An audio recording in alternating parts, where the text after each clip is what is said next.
Désolée encore une fois. Donc, bonjour, bienvenue à cette séance de correction sonore à la maison.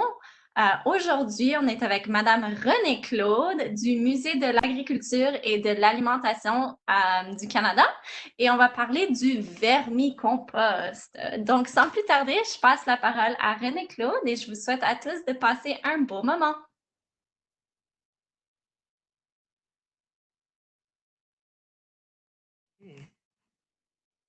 Alors, c'est moi. Bonjour à tous. Je suis bien contente d'être ici aujourd'hui. Alors, comme Anne-Marie a mentionné, on va parler du vermicompost aujourd'hui. Alors, c'est quoi ça? Qu'est-ce que ça fait dans la vie? Qui se retrouve là-dedans et pourquoi on voudrait faire ça? Mais on va rendre ça intéressant en vous montrant des images, des choses qu'on retrouve dans le vermicompost de très, très près à l'aide de mon microscope que j'ai ici. Alors, pendant la session, je vais vous partager des vues, puis des petites vidéos parce qu'il y a des choses que je ne serais pas capable de vous montrer en vrai. Alors, on va commencer. Je vais vous partager mon écran. Alors, oui, alors aujourd'hui, on parle de vers, de caca et de la planète. Alors, comment les trois sont reliés? Comment les vers de terre peuvent nous aider à devenir plus écologiques et plus verts? Donc, à recycler nos déchets. Alors, avant de commencer, par exemple, je pense qu'il faudrait faire un petit retour sur les besoins des plantes. Hein, les plantes, elles, on les mange, elles nous fournissent des médicaments, elles nous fournissent la fibre pour faire des vêtements. Hein. Mon chandail est fait en coton. Le coton, ça vient d'une plante. Alors, les plantes sont super importantes pour les humains. Sans elles, on ne pourrait pas vivre. D'ailleurs, elles ont besoin d'eau. Elles ont besoin de soleil ou de lumière artificielle qui imite le soleil. Elles ont besoin de sol et elles ont besoin de dioxyde de carbone. Le dioxyde de carbone, c'est un gaz qu'on retrouve dans l'air, nous, quand on fait une expiration, quand on va... C'est ça qu'on relâche de nos poumons. Quand on inspire de l'oxygène. Les plantes, elles inspirent le dioxyde de carbone et elles expirent l'oxygène. Donc, elles nous donnent l'oxygène et nous, on leur donne leur dioxyde de carbone. Alors, on est comme faits les uns pour les autres. Alors, j'ai une petite plante à vous montrer ici. Voici une de mes plantules que je fais pousser à l'intérieur.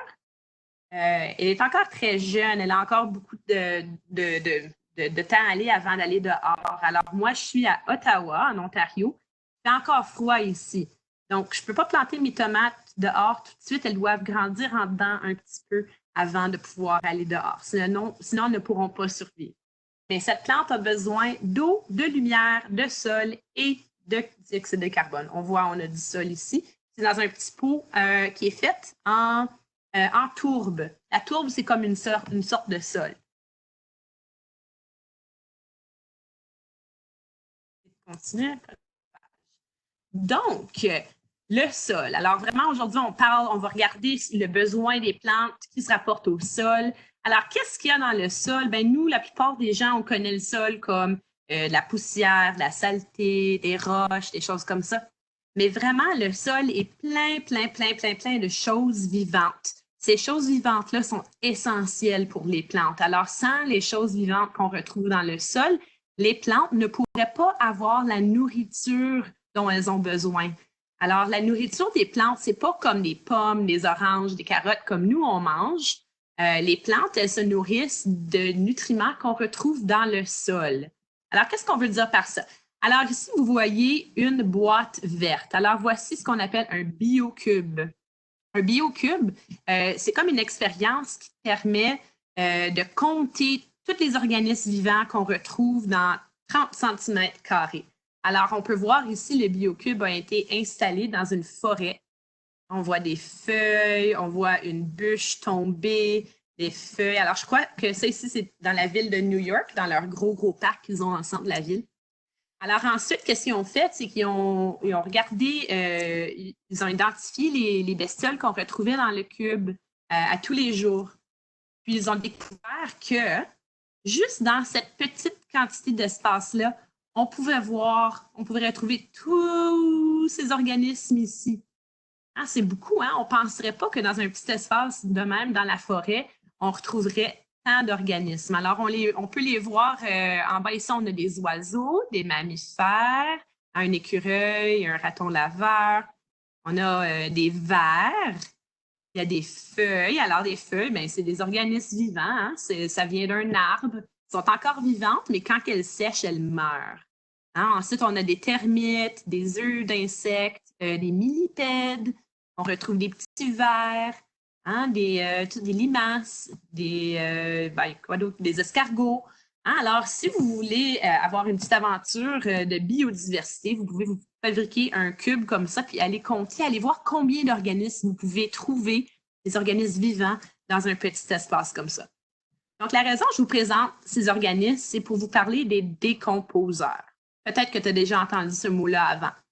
Un décomposeur, c'est une chose vivante, comme ceux ici, qui se nourrissent de choses qui étaient vivantes avant pour les transformer en nouvelle terre, en nouveau sol. Alors, c'est pour ça qu'il y a cette photo ici. Hein? Alors, les décomposeurs mangent la matière vivante pour la transformer en sol. Et le sol, dans le fond, c'est comme les caca des insectes, puis des bibites qu'on retrouve dans le sol. Mais on ne les voit pas tous, hein? Il y a plein de choses qui habitent dans le sol qu'on ne peut pas voir à l'œil nu. Ça nous prend un microscope pour voir, soit un microscope comme j'ai ici ou un microscope très puissant. Alors, d'autres organismes vivants qu'on pourrait retrouver dans une forêt ou dans le sol seraient des champignons, des levures. Les levures, c'est des champignons. On a aussi des moisissures, comme vous voyez sur le pain. Il y a même des organismes qui sont très petits puis qui sont juste constitués d'une seule cellule. Nous, notre corps est fait de milliards de cellules, mais eux, ces organismes vivants-là, sont juste faits une cellule chacune, comme celui-ci, celui-ci, celui-ci et celui-ci. Alors, ils sont tellement minuscules, mais ils ont une place importante dans la chaîne alimentaire avec tous les autres organismes. Ensuite, si on va encore plus petit, on retrouve des bactéries. Peut-être que tu as déjà entendu ce mot-là avant. Hein? Les bactéries, c'est très mini. Puis, ça nous prend encore un microscope encore plus puissant pour les voir, mais elles sont les plus nombreuses sur la planète. De toutes les choses vivantes, il y a le plus de bactéries au monde, puis elles sont très importantes aussi pour décomposer la matière vivante pour nous donner du nouveau sol. Alors, encore dans le sol, on retrouve là la nourriture pour les plantes. Alors, le sol est très important. Alors, on peut voir ici une petite scène du sol où on peut voir vraiment, c'est plein de vie. Il y a toutes sortes de choses qui se passent. Hein? Il y a les mammifères qui mangent peut-être des vers de terre. On a des racines de plantes qui interagissent avec les organismes qui vivent en dessous du sol. On a aussi comme des larves. Il y a des insectes qui pondent leurs œufs près du sol. Puis ensuite, quand les œufs éclosent, ben, la larve qui est dedans se creuse un trou où peut-être l'œuf est déjà dans le sol. Donc, la larve va rester où c'est très humide et où il fait noir pour pouvoir se développer en plus gros insectes qui vont ensuite sortir. On peut voir qu'il y a des champignons. Les racines ici, ben, ces racines-là sont spéciales pour les plantes comme le trèfle ou les pois ou les haricots. Elles ont comme des petites boules sur leurs racines. Dans les racines, ben, on retrouve les bactéries. Souviens-toi, des bactéries comme ça. Ben, il y a une sorte de bactéries spéciales qui habitent dans les racines des plantes. Elles sont très importantes parce qu'elles aident aux plantes à se nourrir. Elles aident aux plantes à aller chercher de la nourriture dont elles ont besoin pour grandir. Ensuite, on peut voir qu'il y a des tunnels. Les tunnels qui sont faits par les animaux et les insectes, mais ça permet à l'eau de la pluie de rentrer dans le sol puis d'arroser les racines des plantes. S'il n'y avait pas de trou comme ça, l'eau ferait juste resterait à la surface puis s'en irait puis elle apporterait aussi avec elle des plantes et du sol. On ne veut pas ça. Ensuite, là, si on regarderait de très, c'est là qu'on se mettrait à voir des encore plus petits organismes. Eux, on va les voir aujourd'hui au microscope. Puis encore de plus près, ben, ceux qu'on ne pourra pas voir, les bactéries. Bien. Tout ça, je vous présente tous ces organismes-là parce que la chose qui est intéressante, c'est qu'on peut comme recréer l'écosystème qui se retrouve dans le sol, dans notre cour ou même dans notre maison. Peut-être que tu as déjà entendu du compostage. Alors, le compostage, c'est quand on utilise toutes ces bibittes-là, ces organismes-là qui habitent dans le sol pour décomposer des plantes ou peut-être des restes de jardin ou des restes de table et créer de la nouvelle terre pour mettre dans le jardin pour donner de la nourriture aux plantes. Alors, c'est comme recycler la nourriture. Hein? Peut-être qu'il y en a qui font du compost déjà à la maison ou peut-être qu'ils ont un bac à compost vert qu'ils mettent près de la rue, puis là, il y a un camion qui vient le ramasser. Mais on peut aussi le faire dans notre cour. Mais faire ça dans notre cour, premièrement, ça nous prend une cour. Deuxièmement, ben, il faut qu'il y ait assez de soleil puis assez de pluie. Puis troisièmement, ben, c'est beaucoup de travail puis ça prend beaucoup de place. Donc, qu'est-ce qu'on peut faire au lieu? On peut se créer un vermicomposteur à la maison. Alors, voici le mien. Je vais revenir à ça dans un instant.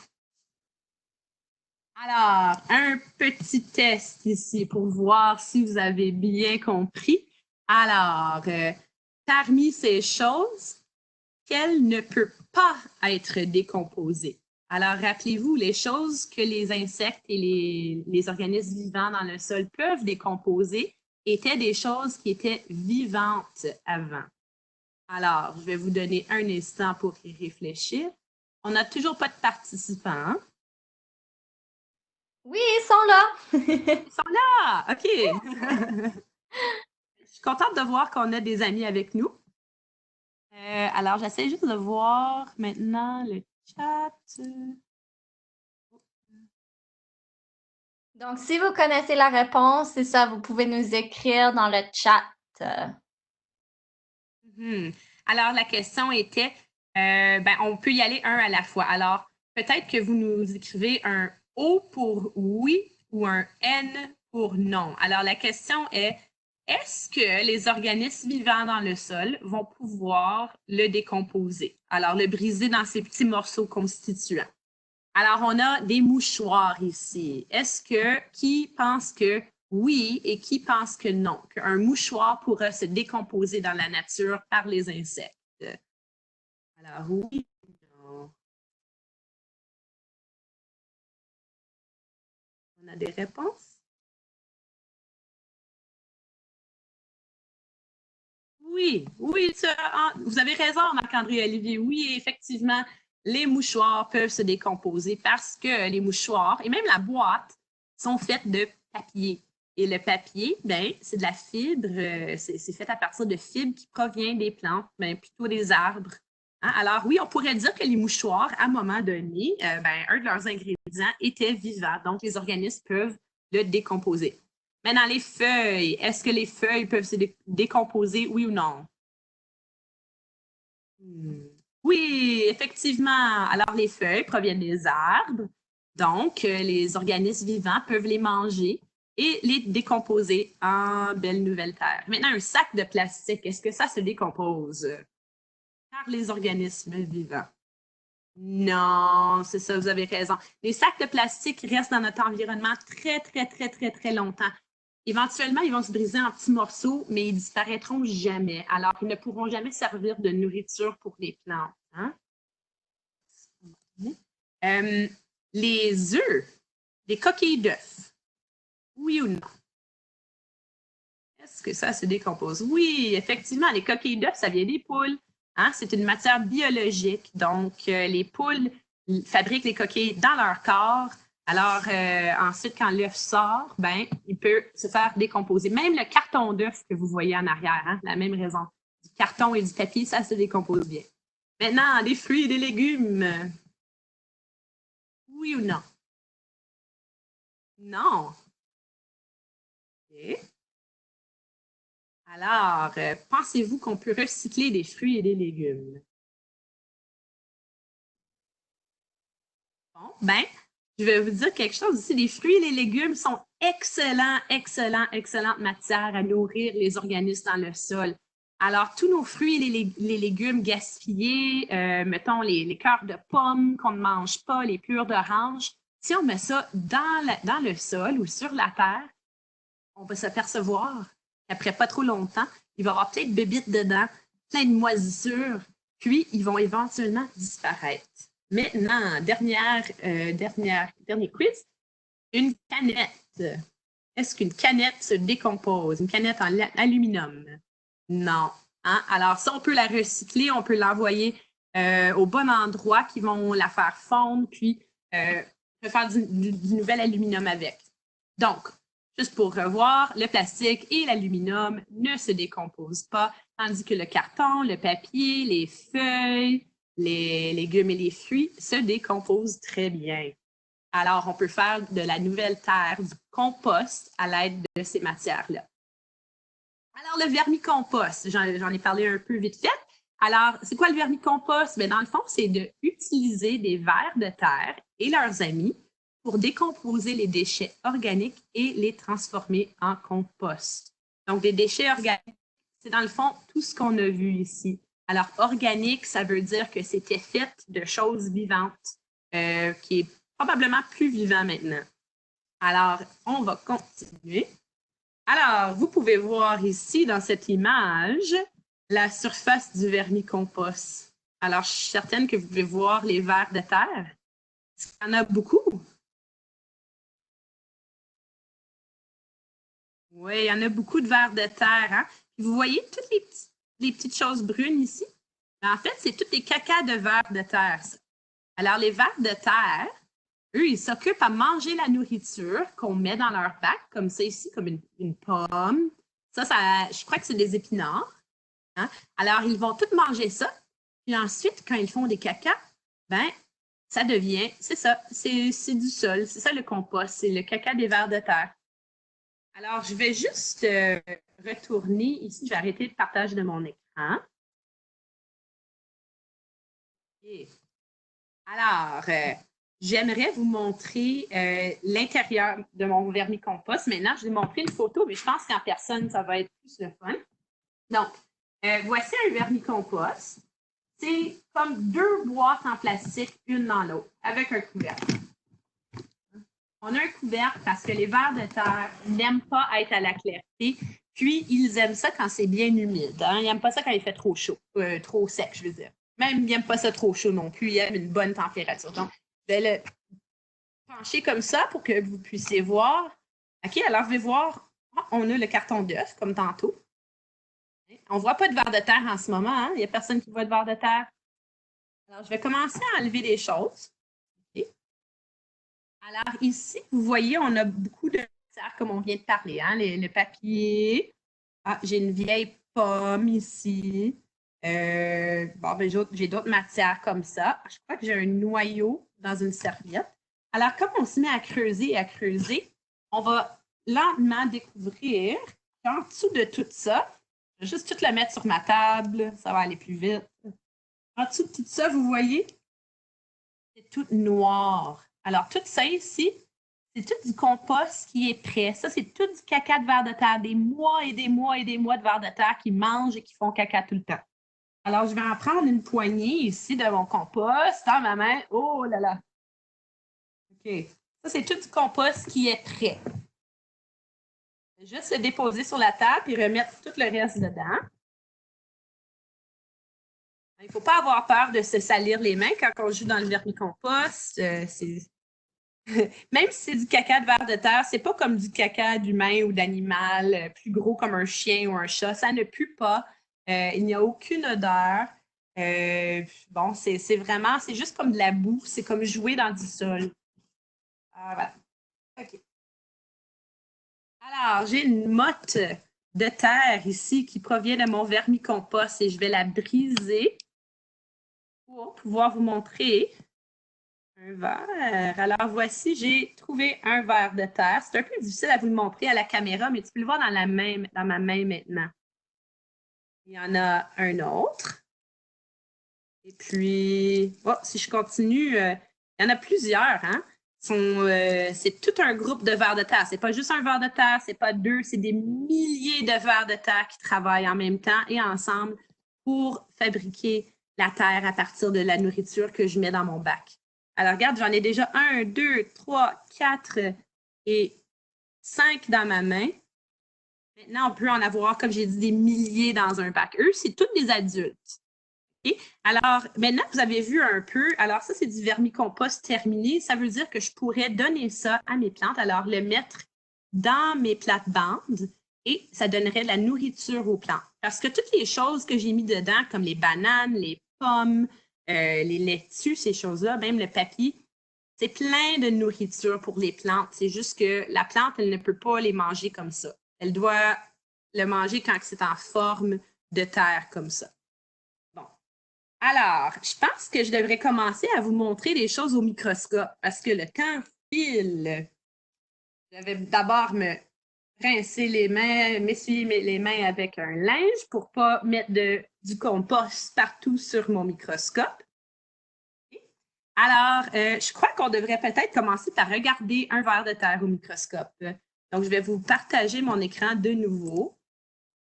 Et cette fois-ci, je vous partage mon microscope. Alors, je viens d'allumer mon microscope. Puis là, je vais mettre un petit plat. J'ai un petit plat ici avec un ver de terre dedans. On ne voit pas grand-chose. Hein? Avec des microscopes, ça prend quand même un peu de temps à faire un ajustement. Donc, je vais regarder dans l'oculaire. Puis ça va me permettre de faire la mise au point. Donc, la mise au point, c'est quand on rend les choses très claires et nettes. Ça nous permet de bien voir ce qu'on a sous l'objectif. Donc, ça peut me prendre quelques instants. Soyez patients. Moi, je le vois bien ici. Ah, je commence à voir quelque chose. Ah, vous voyez quelque chose qui bouge. C'est un peu flou. Je vais l'améliorer. Voilà. Un peu. Ah. C'est difficile avec les vers de terre parce qu'ils bougent tellement. Mais tantôt, j'ai d'autres choses à vous montrer qui bougent moins. Ah! Et le voilà. Avez-vous déjà vu un ver de terre de si près?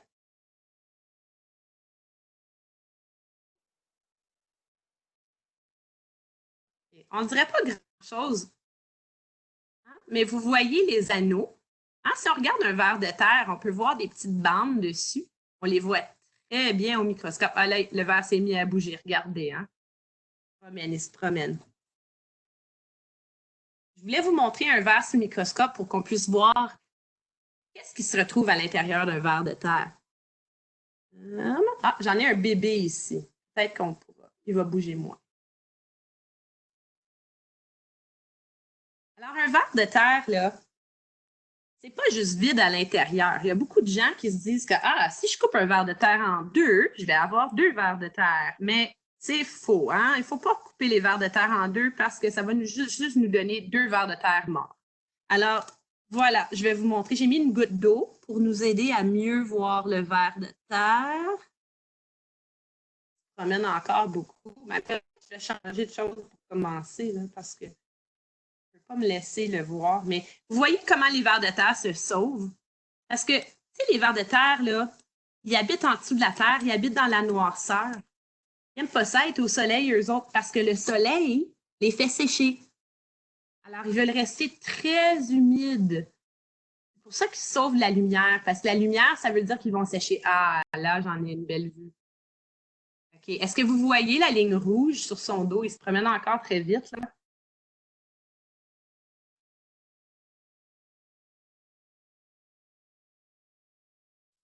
Bon, je vais peut-être revenir au vert. Je vais attendre qu'il se calme un peu. J'ai trouvé quelque chose d'autre dans mon compost que je pense que vous allez trouver assez intéressant. Peut-être, là, vous allez deviner c'est quoi, OK? Je vais l'installer.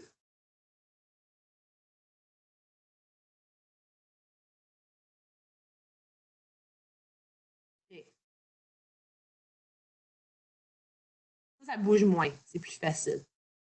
OK. C'est quoi cette drôle de structure? Alors, souvenez-vous, c'était dans mon vermicompost. Puis, c'est sur une pelure de pomme, sur une peau de pomme.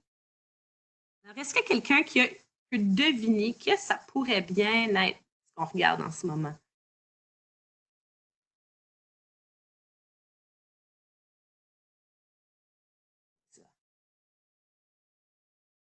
On peut voir comme des petites brindilles, des petits poils. On voit aussi comme des petites boules, comme spongieuses.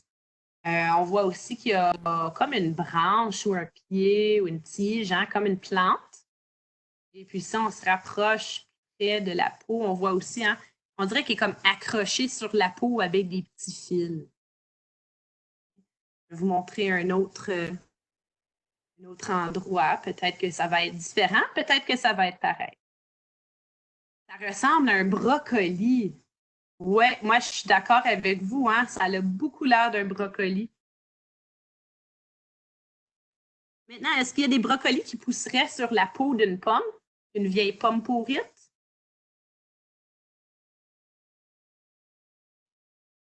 Hmm. Ok.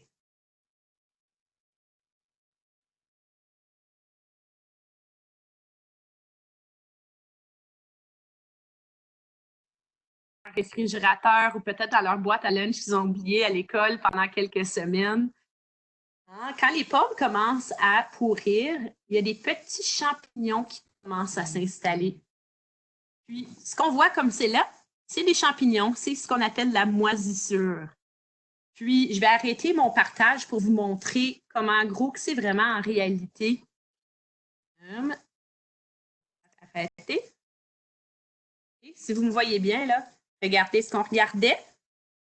C'est toute la pleure, là, toute la peau de la pomme qu'on regardait se retrouve sur le petit capuchon ici. Ce qu'on voyait, on le voit presque pas à l'œil nu.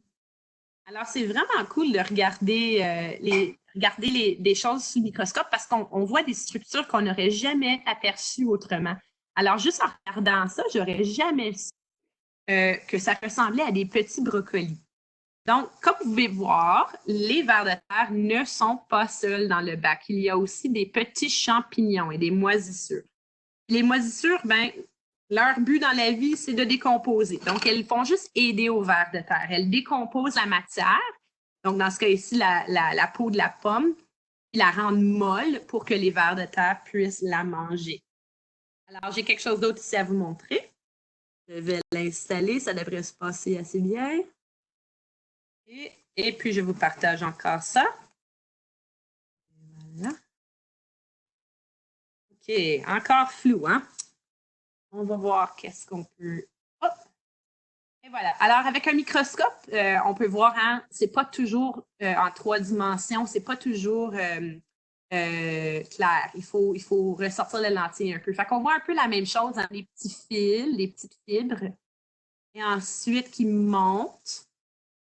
Et puis, monte et monte et monte et se termine avec un petit bout comme ça ici.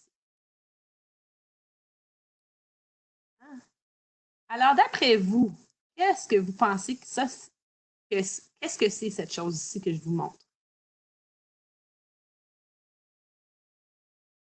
Vous avez des devinettes. Est-ce que vous pouvez deviner ce que je vous montre?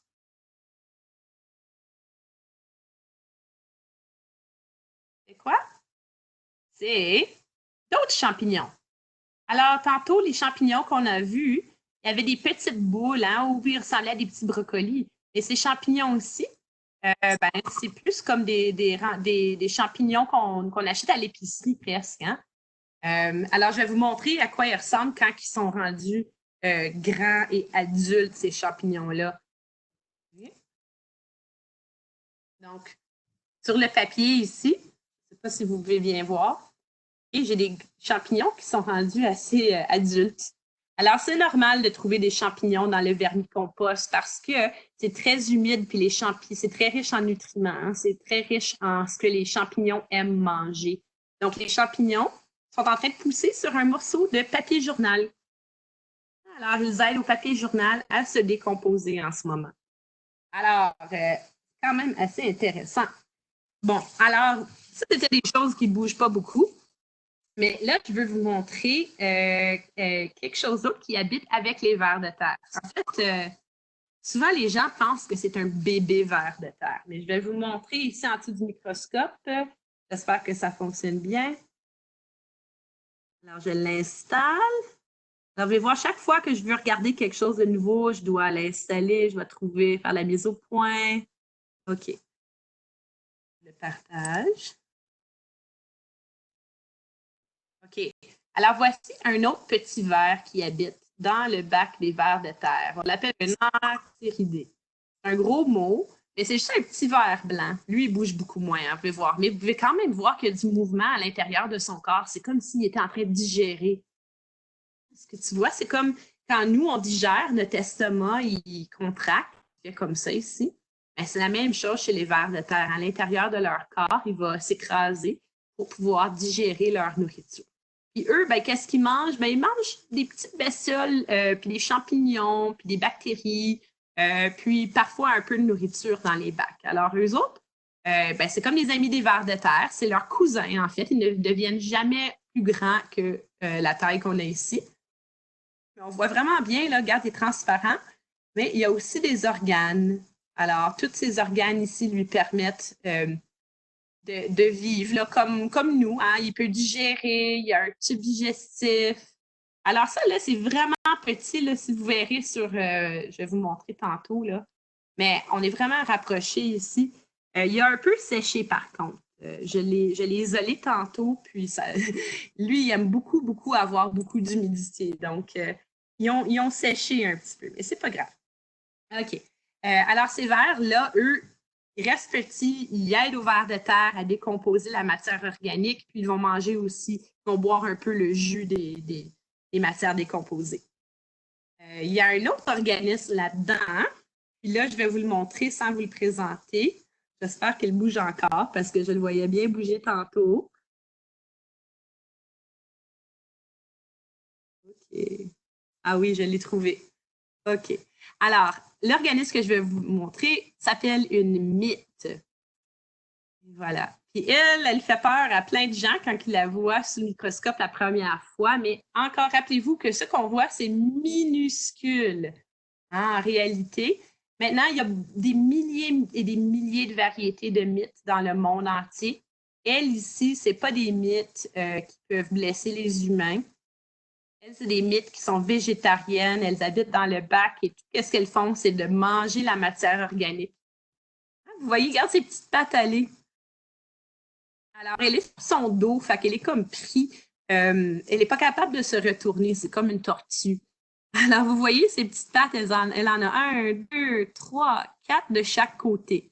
Alors, c'est plus rapproché d'une araignée que d'un insecte. Hein? Une araignée, on les appelle souvent des insectes, mais en fait, c'est des arachnides. Puis les mythes sont plus apparentés aux arachnides qu'aux insectes. Alors, vous pouvez voir, il y a plein de petits poils sur son dos. Okay. Puis, elle a aussi des petits poils au bout de ses pattes qui lui permettent de s'accrocher sur les différentes surfaces dans je vais voir si on peut se rapprocher encore plus parce que je suis capable de tourner mon objectif et aller encore plus près. Et on peut la voir se débattre. Je ne pense pas qu'elle aime trop ça être sur son dos. Je vais juste l'enligner. Voyons. C'est un peu plus difficile, hein? Quand on est de très près comme ça, chaque petit mouvement qu'on fait au microscope est très, très, très grand. Alors, je crois que je l'ai. Et puis, je vais faire la mise au point. Et voilà. Alors, on voit encore plus de détails, hein? Alors, on peut voir qu'elle a comme une petite plaque sur sa poitrine. Elle a comme deux petites mains en avant, là, comme deux petites pattes qui lui permettent de déchiqueter. Puis on dirait qu'elle a comme des antennes. Hein, mais ici, on ne les voit pas super bien, mais elle a comme deux plaques qui s'ouvrent et qui se ferment et qui lui permettent de déchiqueter la matière organique. Alors, les mythes dans le vermicompost sont très importantes parce qu'elles défont la nourriture en morceaux pour que les vers puissent la manger. Les vers de terre, là, est-ce que vous pensez qu'ils ont des dents? Oui ou non? Non, vous avez raison. Les vers de terre n'ont pas de dents. Alors, c'est comme des personnes âgées qui ont des dentiers, là, qui doivent tout écraser avant de manger parce qu'ils ne sont pas capables de croquer le solide. C'est la même chose pour les vers de terre. Donc, on voit vraiment, là, regarde, vous voyez vraiment ces petites pattes en avant, là, il se débat, il ne veut vraiment plus être là. Okay. Alors, voilà la mythe. Alors, ça, c'est certains des amis dans le bac de vermicompost. Maintenant, J'espère qu'on va pouvoir regarder le ver de terre. Il s'est peut-être calmé maintenant, là. Allons-y. Ben, je vais vous montrer quand même la prochaine. Ah oui, OK. Donc, le ver de terre qu'on retrouve dans le vermicompost, là, c'est pas juste n'importe quel ver de terre sur la planète. Le ver de terre dans le compost s'appelle le ver rouge du fumier. Et puis, il est quand même assez petit, hein? Alors, lui, on le reconnaît parce qu'il est rouge, il a ses petites bandes, et puis il vit à la surface de la Terre. Ils habitent dehors, on peut les trouver dans la nature, dépendant où ce qu'on est dans le Canada. Très au nord, c'est possible qu'il n'y en ait pas de vers de terre, parce que les vers de terre ne sont pas natifs du Canada. Les vers de terre, ils viennent jusqu'à environ quelques milliers d'années passées, il n'y en avait pas ici. Donc, ils sont tout en train de migrer vers le nord. Donc, c'est possible qu'il n'y en ait pas chez vous. Puis aussi, il fait peut-être un peu trop froid ou peut-être qu'il n'y a pas la terre où ils habitent. Hein?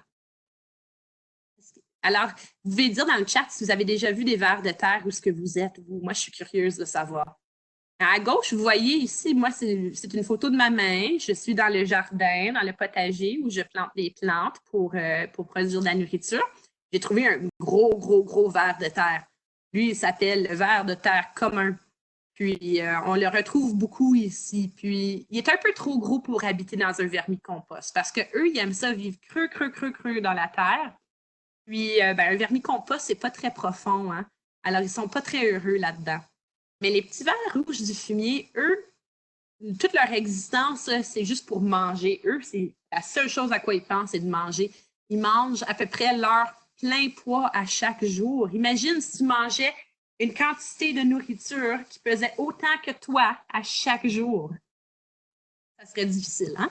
Alors, les vers de terre, eux, les vers rouges du fumier ont très faim et sont petits. Ils aiment vivre à la surface, donc ils sont parfaits pour mettre dans le vermicompost. Alors, il faut parfois les trouver dans les feuilles mortes ou à la surface de la terre ou les commander des gens qui font déjà du vermicompost. Alors, regardez, ces vers de terre-là aiment être en groupe. Voici, j'en ai trouvé dans mon vermicompost, ils étaient tout en boule. Puis c'est bien normal, ils vont où la nourriture est. Alors, il ne faut pas avoir trop peur des vers de terre si on va avoir un vermicompost. Les vers de terre, une autre chose, c'est qu'ils mangent, ils se reproduisent et ils répètent. Alors, comme tous les autres animaux et les choses vivantes sur la planète, les vers de terre se reproduisent. Mais attention, les vers de terre, c'est des garçons et des filles en même temps. Alors, ce ne sont pas des mamans ou des papas, c'est des mamans et des papas à la fois. C'est très intéressant. Alors, ça veut dire que chaque ver de terre peut faire des bébés. Hein? Chez les humains, c'est seulement les mamans qui peuvent donner naissance à un bébé, mais pour les vers de terre, tout le monde peut. C'est vraiment intéressant. Alors ici, vous voyez, là, ça, c'est le bout de la tête d'un ver de terre. Puis voici son œuf. Ben, on l'appelle un œuf, mais vraiment, c'est comme un cocon. Parce que c'est comme les papillons. Hein? Les papillons, ils se développent dans leur cocon. Ils sont une chenille, ils se développent dans le cocon, puis ils deviennent un papillon. Mais c'est un peu la même chose pour les vers de terre. C'est comme le petit bébé dans le cocon. Il grandit là-dedans et ensuite, il sort quand il est prêt. Alors, je voulais vous montrer. J'en ai trouvé dans mon vermicompost, en fait, des cocons. Je vais arrêter mon écran. Vous pouvez voir sur mon petit plastique, j'en ai juste ici sur le coin. Vous voyez comment ils sont petits. Encore, tout ce que je vous montre, c'est très petit. C'est pour ça que je me sers du microscope aujourd'hui. Alors, les petites boules jaunes, c'est tous des cocons de vers de terre. C'est tellement miniature, mais il peut y avoir de 1 à 3 bébés vers de terre dedans.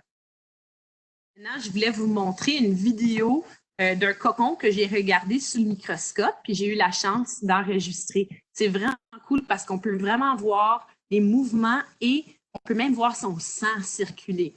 Donc, je vais ouvrir ma vidéo pour vous montrer ça. C'est vraiment super. Voilà.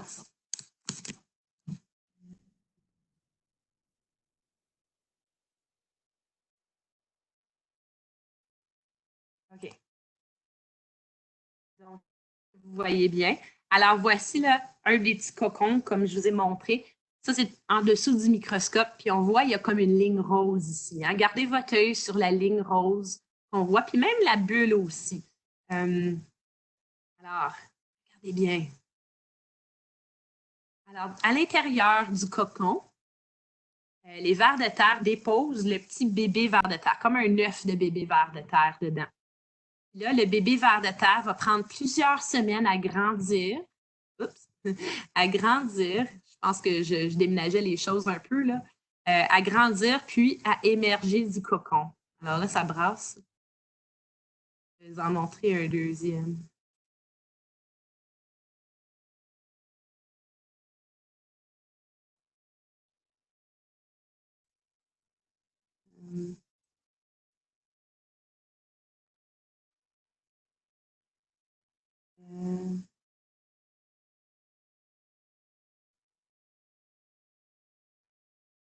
Et dans celui-ci, on va peut-être voir mieux le mouvement. On peut voir le battement du cœur. Ah oui, exactement. Regardez ici, il y a comme du rouge qui apparaît puis qui disparaît.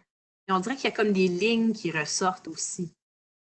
Alors, les vers de terre, là, sont comme nous, ils ont un cœur, mais leur cœur, il n'est pas aussi bon que le nôtre. Nous, notre cœur, il y a 4 pompes qui fait en sorte que le sang peut circuler de notre tête à nos orteils, puis revenir, puis on va être bien aéré. Mais les vers de terre, eux, leur cœur est tellement petit qu'ils en ont besoin de 4.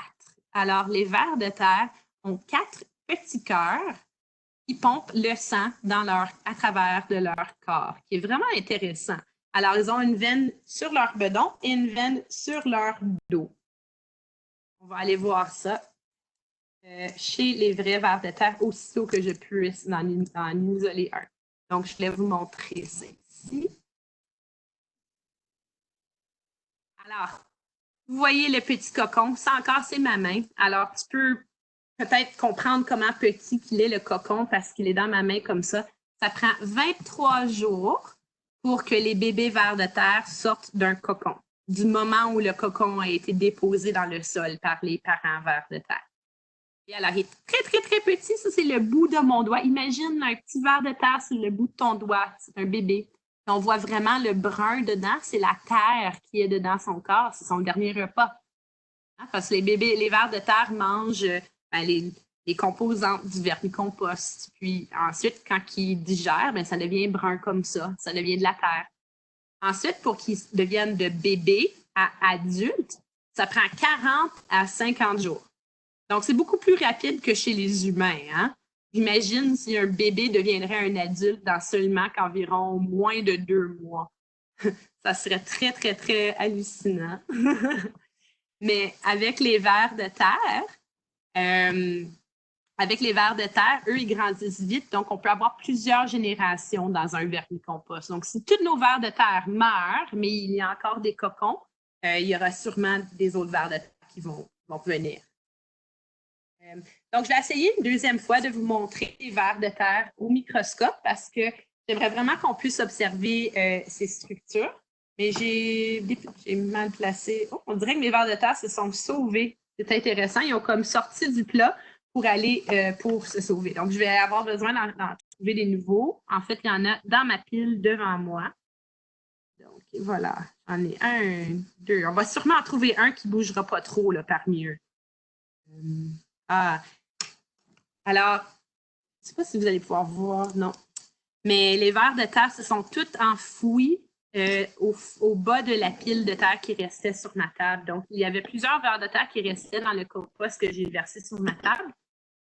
Ils se sont tous enfouis vers le fond. Donc, regardez, j'en ai plusieurs. Là. On va sûrement pouvoir en trouver. Alors, je vais... On va allumer le microscope. Et puis, vous partagez ça encore. Bon, est-ce qu'on va les voir cette fois-ci, les vers de terre? Là? OK. Oh! OK, ça bouge, ça bouge. Je dois reculer. Je me rends compte de mon erreur. OK. Ah! Tiens. Alors, peut-être que vous allez mieux voir cette fois-ci. il y a comme des petits poils de chaque côté du ver de terre. Peut-être que je vais être capable de mettre. Peut-être que non. Il y a comme des petits piquants. Est-ce que tu les vois vite? Regarde, ils sont pas trop clairs, mais les vers de terre ont plein de petits piquants, des petits poils tout le long de leur corps pour pouvoir s'agripper dans le sol. Alors, peut-être que tu as déjà essayé de tirer sur un ver de terre, ou peut-être si tu en as déjà vu des vers de terre près de chez toi, mais les vers de terre ont comme les petits poils pour s'accrocher dans le sol pour pas que les oiseaux puissent les sortir du sol. Donc, quand ils se sentent menacés, ils vont juste ressortir leurs petits poils pour rester bien accrochés dans le sol pour s'empêcher de se faire manger.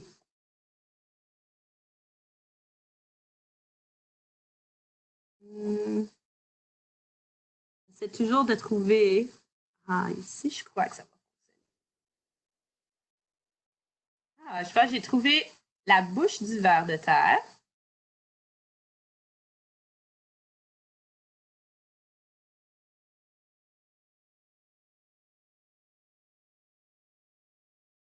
Vous voyez mieux là, les petits poils. Regardez. Vous les voyez? Regardez comme ils rentrent et ils sortent aussi. Alors, ils sont très importants, ces petits poils-là, parce qu'ils permettent au ver de terre de se promener, parce qu'il est tellement glissant. Hein? Son corps est très lisse et glissant, donc il doit pouvoir s'agripper dans le sol pour pouvoir se déplacer. Alors, le ver de terre s'est sauvé. Est-ce qu'il y a des questions? Je vois que le temps file et je voudrais vous laisser la chance de poser des questions si vous en avez. N'importe quoi sur les vers de terre, sur la vie dans les sols ou même sur le vermicompost. Si vous voulez essayer de faire ça à la maison, je peux vous expliquer. Et j'aimerais vraiment vous laisser la chance de poser des questions. Alors, pensez à des questions, puis vous pouvez les envoyer dans le chat, puis je vais vous les répondre. En attendant, on va juste regarder les cocons que j'ai sortis tantôt. Alors, ça, c'est les cocons que j'ai trouvés tantôt, avant de m'organiser pour vous présenter. Ils ont l'air vides. Je crois pas qu'il y a de vers de terre dedans. Je crois que les vers de terre qui étaient dedans sont déjà sortis, sont déjà nés. On peut voir, regardez, c'est comme un ballon d'anniversaire. Hein? Les petits nœuds. Ça, c'est par où le ver de terre sort, parce que le cocon se forme autour du corps du ver de terre. Alors, vous voyez, c'est drôle, hein? Ça a l'air pareil comme un ballon.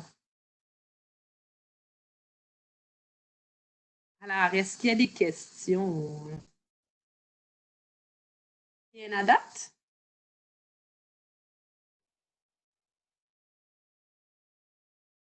Pour l'instant, mais je sais des fois que ça prend quelques minutes pour que les élèves tapent leurs questions. Donc, on peut attendre encore quelques moments si vous avez des questions. Sinon, je crois qu'il me reste quelques petites choses à dire dans ma présentation. Oh non, je pense que j'ai pas mal tout. Ça l'a passé vite. Alors, c'est ça. Bon, ben, je vais retourner à mon visage. Je vais arrêter de partager. Et voilà. Alors, je vais juste, pour terminer, je vais vous montrer, si jamais vous vouliez faire du vermicompost à la maison pour recycler vos déchets de table, ce que vous avez besoin de faire, OK, c'est de vous trouver un ou deux contenants. OK, 2 contenants. Moi, j'utilise 2 parce que celui ici, il y a des trous dans le fond en comment faire un compost. Je vois, parfait. Bon, je vous l'explique. Donc, vous voyez, peut-être que vous ne voyez pas, en fait. Il y a des trous dans le fond de ce bac ici qui permet, parce qu'il y a beaucoup de liquide qui va se former là-dedans, donc ça permet au liquide de couler. Parce que nos fruits et nos légumes là, sont plein d'eau. Quand ils se mettent à décomposer, ça fait beaucoup de jus. Donc, je vais juste vous montrer de fait le jus. On peut arroser nos plantes avec ça. Alors, je vais juste le faire couler. Tu vois, il a coulé dans ma tasse un peu. Puis là, je peux donner ça à mes plantes. Ça fait comme un engrais. Alors, dans le fond aussi, vous pouvez voir, il y a des vers de terre qui tombent à travers aussi. Je dois les sauver, leur sauver la vie. Donc, je vais juste faire ça ici, les reverser avec les autres. Parce que les vers de terre n'aiment pas être dans l'eau. Hein? Alors ici, s'il y a beaucoup de liquide puis il y a des vers de terre qui sont pris, ils vont peut-être se noyer. Donc, je dois à tout bout de champ aller vérifier, m'assurer qu'il n'y a pas de vers de terre là-dedans. Puis, en ce moment, il y en a, mais je les sauverai après. Donc, voilà. Alors, on se procure 2 bacs. On fait des trous dans le fond d'un bac. Pas trop gros parce qu'on ne veut pas que tout tombe à travers. Donc, juste des petits trous. Ensuite, on remplit le fond avec du papier journal ou du papier comme du papier essuie-tout, des mouchoirs, des cartons d'œufs. Alors, mettez ça dans le fond. Ensuite, vous ajoutez des vers de terre. Il n'en faut pas beaucoup parce qu'ils vont se reproduire. Donc, vous pouvez mettre quelques petits vers de terre, n'importe quel que vous trouvez ou que vous avez accès. Ça peut être les gros vers aussi. C'est pas partout qu'il y a des vers. Puis des fois, si on veut le faire, on doit s'organiser. Hein? Ensuite, il faut ajouter de la nourriture. Donc, quand tu as peut-être une pelure de banane qui t'a fini de manger, tu peux la mettre dedans avec un petit peu de papier par-dessus. Il faut mettre du papier par-dessus pour empêcher les mauvais insectes de venir s'installer. Hein, parce qu'il y a des mouches à fruits, hein, les petites mouches qui viennent pondre leurs œufs sur les fruits, puis ensuite leurs larves mangent les fruits, puis en tout cas, on ne veut pas avoir de mouches. Alors, on recouvre le tout avec du papier pour empêcher les mauvaises bêtes de s'installer. Il faut aussi mettre du papier et du carton parce que ça fait partie de la diète des vers de terre. Si on ne met juste que de la nourriture, on va empoisonner nos vers parce qu'il va y avoir trop de matière riche, trop de matière de nourriture pour les plantes dedans. Les vers de terre ne vont pas aimer ça. Donc, il faut leur donner beaucoup de papier et de feuilles mortes et de plantes mortes et des choses comme ça pour tout équilibrer. Alors, il faut vraiment établir un équilibre dans notre vermicompost. Enfin, il faut mettre un couvercle, mais notre couvercle aussi doit avoir des trous. J'ai un gros trou ici parce que j'avais une caméra dedans.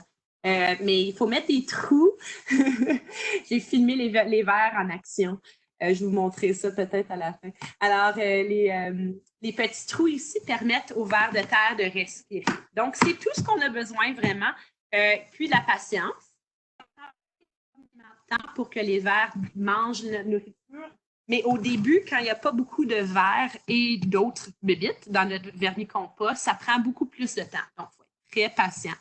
Je viens de penser à une dernière chose que j'ai oublié de vous montrer, que je ne pouvais pas vous montrer avec mon microscope parce qu'il n'est pas assez puissant. Mais dans le vermicompost, c'est quand on a parlé de bactéries et de petits organismes, mais il y en a qui sont tellement petits, mais ils sont vraiment intéressants à regarder. Alors, je vais le sortir. J'aurais pu les observer avec un gros microscope, mais vous auriez peut-être attendu longtemps. J'essaie de démarrer, là.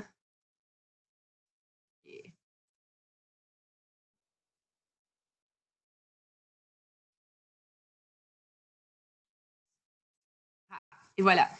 Donc, dans le vermicompost, ça ici, c'est beaucoup rapproché. Regardez cette petite bébite. Je suis certaine que vous n'avez jamais vu ça dans votre vie. Hein? On appelle ça un rotifère.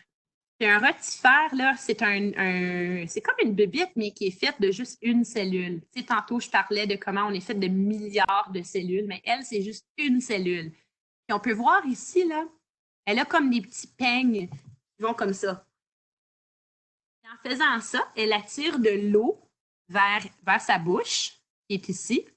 Puis là-dedans, dans l'eau, il y a plein de microbes, il y a des bactéries. Alors, les petites affaires qu'on voit ici, c'est comme des bactéries. Puis, c'est ça que cet organisme-là mange. Donc, dans le vermicompost, dans le jus que j'ai coulé dans ma tasse tantôt, on retrouve plein de petites bestioles comme ça ici. Puis, vous en voyez d'autres. Regarde, il y en a d'autres qui bougent. Ils sont encore plus petites. Vous les voyez dans la vidéo, là, un peu partout. Alors, je vais juste retourner. Il y en a une autre qui s'appelle une spirochète. Puis, on a pu la filmer aussi. Très intéressante. Alors, regardez, elle allait très vite. Alors, vous voyez là, spirotrique. Alors, vous voyez, c'est une petite bête. Elle est transparente. Elle a comme des pics dessus. Puis, elle aussi, elle fait bouger l'eau pour l'attirer, puis la faire filtrer dans son corps, puis en retirer les bactéries qu'elle mange. Alors, on peut voir tous ces petits organes ici. Donc, elles sont tellement minuscules, là, ces organismes-là, ça prend vraiment un bon microscope pour les voir, mais elles sont présentes. Puis elles sont même dans notre eau, puis dans notre sol, puis un peu partout, en fait. Les petites bêtes comme ça, là, sont très importantes, puis sont à la base de la chaîne alimentaire. Ça veut dire qu'elles nourrissent ensuite les vers et les autres organismes du bac. Donc, c'est un peu la dernière chose que j'espérais pouvoir avoir la chance de vous montrer. Puis ça tombe bien parce que je crois qu'on arrive à la fin. Oui, exactement, juste à temps. Merci énormément, René-Claude. C'était super intéressant, vraiment impressionnant. Je sais que moi, j'en ai appris beaucoup. En fait, il y avait une toute petite question avant de quitter de Samuel qui voulait savoir, il faut vérifier le vermicompost à quelle fréquence? Ah, très bonne question. Donc, moi, je vérifie mon compost au moins une fois par semaine. Quand j'ajoute de la nourriture, vous voyez, il n'est pas très gros, j'ajoute de la nourriture à peu près une fois par semaine ou 2 fois par semaine. Je ne veux pas trop les nourrir. Puis je ne veux pas trop les déranger non plus. Donc, je ne veux pas creuser dans mon bac à vermicompost à chaque jour pour vérifier. Donc, une fois par semaine, ça devrait être correct. Mais qu'est-ce qui est vraiment super, c'est qu'on peut partir très longtemps et les laisser. Puis ils vont survivre, ils vont être corrects. C'est pas comme un chat ou un chien, on a besoin de les nourrir chaque jour. Hein?